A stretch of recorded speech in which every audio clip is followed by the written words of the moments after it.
பாஜகவில் தேசிய அளவில் ஆர்கனைசேஷன்ல மறுகட்டமைப்புகள் செய்யறதற்கான பணிகள் தொடங்கிவிட்டதாக தகவல். தேசிய அளவில் அமைப்பு ரீதியாக பல மாற்றங்களை பாஜக செய்ய திட்டமிட்டிருக்கிறது என்று தகவல். முதல் கட்டமாக முக்கிய கட்டமாக பாஜகவின் தேசிய தலைவர் மாற்றப்படுகிறார். அவருடைய பணிக்காலமும் தற்போதைய தேசிய தலைவருடைய பணிக்காலமும் முடிவதனால புதிய தேசிய தலைவர் பாஜகவுக்கு கிடைக்கிறார். திரு சிவராஜ் சிங் சௌஹான் மத்திய பிரதேசத்துடைய முதலமைச்சராக தொடர்ந்து இருந்து வந்தவர். இந்த முறை நாடாளுமன்றத்துக்கும் தேர்ந்தெடுக்கப்பட்டிருக்கக்கூடிய, அதுவும் மத்திய பிரதேசத்தில் பாஜக நல்ல வெற்றியை பெற்றிருக்கிறது. அதில் முக்கிய சூத்திரதாரியாக இருந்ததாக கருதப்படக்கூடிய திரு சிவராஜ் சௌஹானுக்கு அதிகம் தேசிய தலைவராகும் வாய்ப்பு இருக்கிறது என்று தகவல். மனோகர் கட்டர், ஹரியானாவை சேர்ந்த திரு மனோகர் கட்டரும் அந்த பட்டியலில் இடம்பெற்றிருப்பதாகவும், அமித்ஷா கூட மீண்டும் தேசிய தலைவராக கூடிய வாய்ப்பு இருக்கிறது என்று தகவல். ஒருவேளை அமித்ஷா கட்சி பணிக்கு சென்றால் அமைச்சரவையில் இடம்பெற மாட்டார். இந்த நிலையில இது பற்றிய மேலும் விவரங்களோடு திரு கோலாஹல ஸ்ரீனிவாஸ் நம்மோடு இணைந்திருக்கிறார். அவருடைய கருத்துக்களை பதிவு செய்வதற்காக வாட் இஸ் இட் சிக்னல், இதற்கான வாய்ப்புகள் அதிகம் என்று புரிந்து கொள்ளலாம். நீங்க சொன்ன இந்த 3 பெயர் தான் பொதுவா டெல்லியில அதிகமா அடிபடுகிறது. இதுல அமித்ஷா தலைவராகலாம், அப்படின்னா ஹோம் மினிஸ்டரா சிவராஜ் சிங் சௌஹான் வரலாம். இது ஒரு பார்வை. இன்னொன்னு, சிவராஜ் சிங் சௌஹான் கட்சியினுடைய தலைவராவார், அமித்ஷா அப்படியே தொடருவார். அடிஷனலா மனோகர்லால் கட்டர் எல்லாரும் சொல்றாங்க. இதுதான் இதுல எப்போதுமே பிஜேபியில ரொம்ப பிரமாதமா பெர்ஃபார்ம் பண்ணா அவங்களுக்கு ஒரு ரிவார்டு கொடுப்பாங்க. இப்ப வட இந்திய மாநிலங்கள், பல மாநிலங்கள் பிஜேபியுடைய காலை வெகுவாக வாரிவிட்ட நிலையில மத்திய பிரதேஷ் 100% வெற்றியை கொடுத்தது. 29க்கு 29 தொகுதிகள்ல பிஜேபி அங்கே வென்றது. அந்த வெற்றிக்கு சிவராஜ் சிங் சௌஹானுடைய கான்ட்ரிபியூஷன் ரொம்ப ரொம்ப அதிகம். அவர் அளப்பரிய காரியத்தை செய்திருக்கிறார். அப்படிங்கிறப்போ அவரை கௌரவப்படுத்தணும், அவருடைய அந்த கான்ட்ரிபியூஷனுக்கு ஒரு அங்கீகாரம் தரணும் அப்படிங்கிற ஒரு பார்வை அதிகமாக ஏற்பட்டு இருக்கிறது.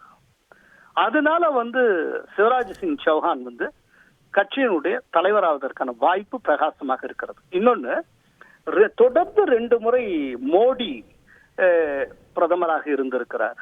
மோடியின் நிழல் போல அமித்ஷா தொடர்ந்து இருக்கிறார். இப்போ இந்த வட இந்திய மாநிலங்களில் ஏற்பட்டு இருக்கக்கூடிய, அது குறிப்பா யூபி, ஹரியானா அண்ட் ராஜஸ்தான், இது ஏற்பட்டக்கூடிய சரிவெல்லாம் பாக்குறப்போ அதுக்கு லோக்கலா என்னென்ன ஃபேக்டர்ஸ்ங்கிறத தாண்டி ஒரு பொதுவா சொல்லப்படுறது ஒரு ஃபெட்டிக் இருக்கு. ஒரு மோடி அது சார்ந்த விஷயங்கள ஏதோ ஒரு சின்ன அலுப்பு சலிப்பெல்லாம் இருக்கு அப்படிங்கிற மாதிரியா ஒரு அந்த விதமான ஒரு பார்வை இருக்கு. இப்படிப்பட்ட ஒரு சூழ்நிலையில இது எல்லோராலுமே ஏற்றுக்கொள்ளத்தக்க ஒரு அக்செப்டபிளா இருக்கக்கூடிய ஒருவர், அதே நேரத்துல ரொம்ப ஏழைகளுக்கு நெருக்கமானவர் அப்படிங்கிற மாதிரி அறியப்படுகிற, ஏழை பங்காளர் மாதிரியான ஒரு தோற்றத்தில் இருக்கக்கூடிய, தாய் குலத்தினுடைய மொத்த அன்பை இந்த வட மாநிலங்களில் குறிப்பா மத்திய பிரதேச தாய் குலத்தினுடைய அன்பை பெற்றவருமான, நீங்க கூட ரீசெண்டா உங்களுக்கு தெரியும், இந்த எலெக்ஷனுக்கு எல்லாம் முன்னால ஒரு எஸ்சி அவமானப்படுத்தப்பட்டார். அப்படிங்கிறப்போ சார்ந்தவர் கூப்பிட்டு அவர் பாதத்தை கழுவி அவருக்கு பாத பூஜை செய்தார் சிவராஜ் சிங் சௌஹான். அப்படிப்பட்ட இன்னைக்கு தேதிக்கு இந்த விதமான ஒரு ஃபேஸ், இப்படிப்பட்ட ஒரு பொலிட்டீஷியன் அவங்களுக்கு ரொம்ப தேவைப்படுறாங்க. சோ இந்த மாதிரியான ஒரு ஃபேஸை ப்ரொஜெக்ட் பண்ணணும் அப்படிங்கிறது தலைவர் பதவியை தாண்டி திரு ஸ்ரீனிவாஸ், இந்த ஆர்கனைசேஷன் ஜெனரல் செக்ரட்டரி என்பது பாஜகவில் ரொம்ப முக்கியமான பொறுப்பு. முக்கியம். அதுக்கு அநேகமா இந்த தடவை சுனில் பன்சாலுடைய பெயர் வலுவாக அடிபடுகிறது. சுனில் பன்சால் தலை சிறந்த ஒரு ஸ்ட்ராட்டஜிஸ்ட். இந்த தடவை ஒடிஷாவுடைய வெற்றியில அவருக்கு பெரிய பங்கு உண்டு. சென்ற தேர்தலில் யூபியில அடைந்த தேர்தலில் அவருக்கு பெரிய பங்கு உண்டு. இந்த தடவை தெலுங்கானா இதுல அவருக்கு ஒரு கான்ட்ரிபியூஷன்லாம் இருக்கு. பொதுச் செயலாளர் நிறைய பேர் இருப்பாங்க.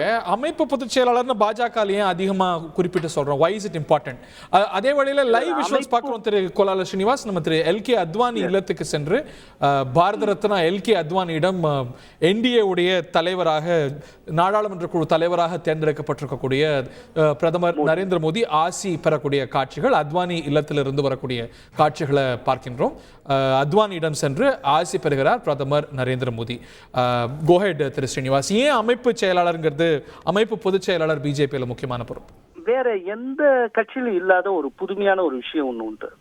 அமைப்பு செயலாளராக வரக்கூடிய ஒருவர் RSS பின்னணி கொண்டவர், இல்லாட்டி RSS இருந்து அனுப்பப்படுவார். BL சந்தோஷ் RSS இருந்து அனுப்பப்பட்டவர். அதே போல தமிழ்நாட்டில் அமைப்பு பொதுச் செயலாளர் கேசவ விநாயகன் ஆர்எஸ்எஸ்ல இருந்து அனுப்பப்பட்டவர். சோ ஆர்எஸ்எஸ்க்கும் பிஜேபிக்குமான உறவை வலுப்படுத்துகிற விதத்துல, அதை உறுதி செய்கிற விதத்துல எப்போதுமே அந்த கட்சியுடைய அமைப்பு செயலாளராக இருக்கிற ஆர்எஸ்எஸ்ல இருந்து அனுப்பப்படுவார். அதனால அதுக்கு ஒரு முக்கியத்துவம் கிடைக்கிறது. இன்னொரு விஷயம் என்னன்னா, இப்ப மாநில அமைப்பு செயலாளர் இருக்காருன்னா இப்ப அவரை நீக்கணும் அப்படின்னு நினைச்சா கூட மத்தியில இருக்கக்கூடிய அகில இந்திய பிஜேபி தலைமை அவரை நீக்க முடியாது. அவர் நீக்கணுங்கிற விருப்பத்தை ஆர்எஸ்எஸ் சொல்லும், ஆர்எஸ்எஸ் தான் திரும்ப பெற்றுக்கொள்ளும். அமைப்பு செயலாளரை நீக்க முடியாது பிஜேபினால. சோ அவ்வளவு ஒரு முக்கியமான பவர்ஃபுல் போஸ்ட் இது. ஆர்எஸ்எஸ்க்கு பிஜேபிக்குமான உறவு பாலமாக இருக்கக்கூடிய ஒரு போஸ்ட். நான் இதை திரு ஸ்ரீராம் சேஷாத்ரிட்ட கேட்கணும்னு நினைக்கிறேன். ஆர்எஸ்எஸ் பிஜேபி ஈக்குவேஷன்ல புது மாற்றங்களுடைய வெளிப்பாடா இந்த புதிய பொறுப்புகள் மாற்றங்கள் இதெல்லாம் பார்க்க முடியுமா? தேசிய தலைவரா யார் வருவாங்க, யார் வர்றாங்கிறது பிஜேபியோடைய நேச்சரை உலகத்துக்கு சொல்லுமா? அதாவது இந்த என்டிஏ அரசுக்கு வந்திருக்கக்கூடிய இந்த மில்லியில் உருவாகக்கூடிய பிஜேபியோடைய அப்ரோச்சை தேசிய தலைவர் யார் என்பதை தீர்மானிக்கும். கண்டிப்பா.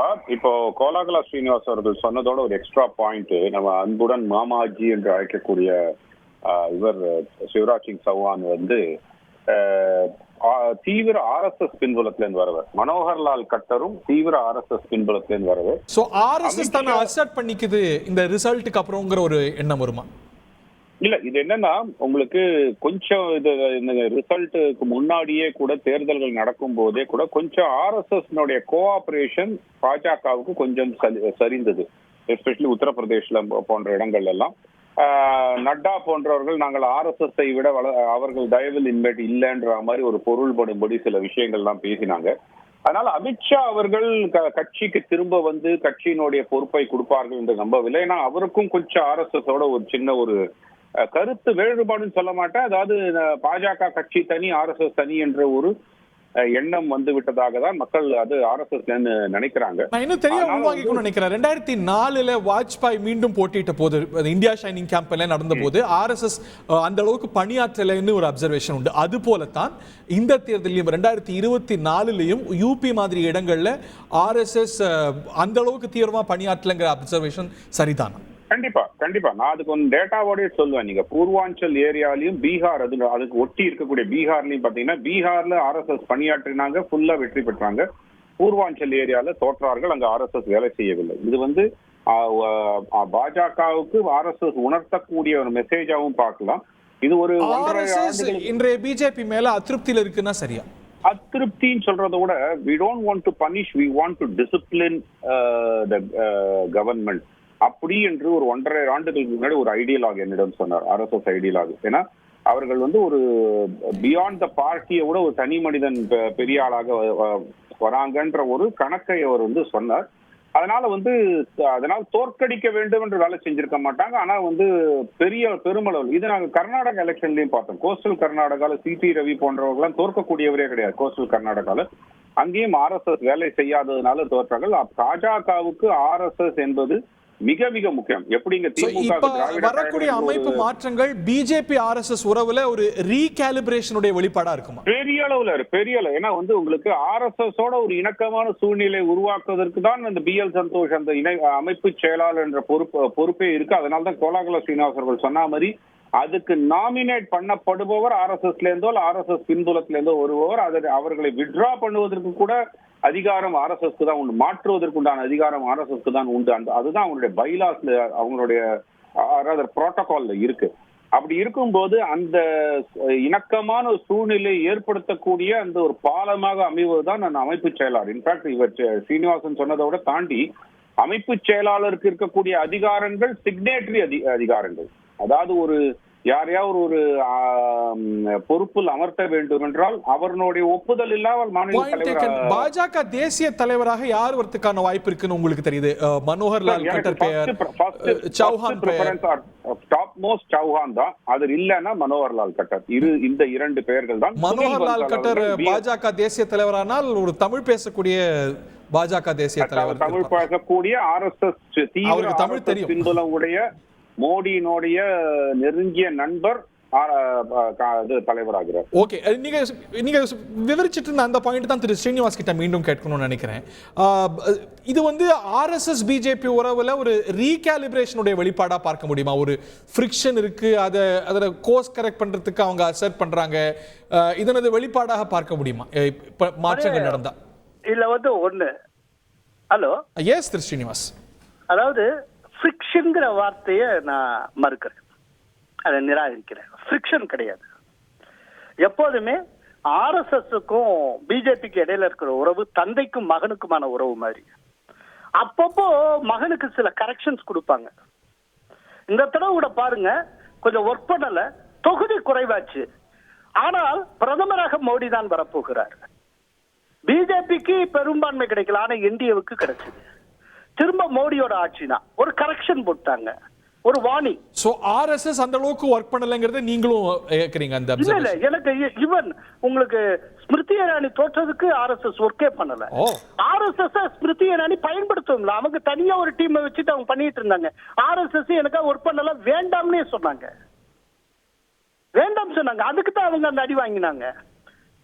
ஆர்எஸ்எஸ் வந்து ரொம்ப முக்கியம். பிஜேபியுடைய வெற்றிக்கு பின்னால ஆர்எஸ்எஸ் என்னைக்குமே தன்னுடைய முகம் காட்டிக் கொள்ளாது, ஆனால் அதனுடைய ஒர்க், அதனுடைய கான்ட்ரிபியூஷன் ரொம்ப ரொம்ப அதிகம். அதே போல ஜேபி நட்டா அகில இந்திய தலைவராக இருக்கிறவர், அவர் ஆர்எஸ்எஸ் தொடர்பு அப்படிலாம் பேசி இருக்கவே கூடாது. ஜேபி நட்டா மாற்றம் உறுதின்னு கருதுறீங்க? ஜேபி நட்டா தொடர வாய்ப்பு இல்லை? தொடர்றதுக்கு வாய்ப்பு இல்லை. இன்னொரு விஷயம் பேசிக்கா ஒண்ணு சொல்லிடுறேன். ஆர்எஸ்எஸ்க்கு எப்போதுமே தேசம் முக்கியம், சித்தாந்தம் முக்கியம். பர்சனாலிட்டி கல்ட்டி எல்லாமே அடுத்துதான். சோ திடீர்னு ஆர்கனைசேஷனை தாண்டி ஒரு பர்சனாலிட்டி கல்ட்டு வளர்ந்துகிட்டே போகுது அப்படின்னா டக்குன்னு அந்த இடத்துல வந்து அவங்க கரெக்ஷன் போட ஆரம்பிச்சிருவாங்க. ஓகே, என்ன அந்த லைன் அண்ட் லென்த் கொண்டு வந்துருவாங்க எல்லாத்தையும். ரைட், சில கோர்ஸ் கரெக்ஷன் இருக்கு, அமைப்பு ரீதியா மாற்றங்கள் இருக்கு. பாஜகவுடைய தேசிய தலைவர், அமைப்பு பொதுச் செயலாளர், இந்த பொறுப்புகள் எல்லாம் பெரிய மாற்றங்கள் நடக்க போகிறது அப்படிங்கிற செய்தியை நம்ம கேள்விப்படுறோம். ஒரு சிறிய இடைவெளிக்கு பிறகு தந்தி டிவி செய்திகளில் மீண்டும் இணையலாம். இந்த தருணத்தில் பாஜகவுடைய முகமாக மீண்டும் தேசிய ஜனநாயக கூட்டணியுடைய பிரதமர் வேட்பாளராக பார்லிமெண்டரி பார்ட்டி ஹெட்டாக தேர்ந்தெடுக்கப்பட்டிருக்கக்கூடிய பிரதமர் நரேந்திர மோடி அத்வானியை சந்தித்து ஆசியும் பெற்றிருக்கிறார் என்பது தற்போதைய செய்தி. ஒரு சிறிய இடைவெளிக்கு பிறகு மீண்டும் இணையலாம். செய்திகளை உடனுக்குடன் தெரிந்து கொள்ள உடனே சப்ஸ்கிரைப் பண்ணுங்க.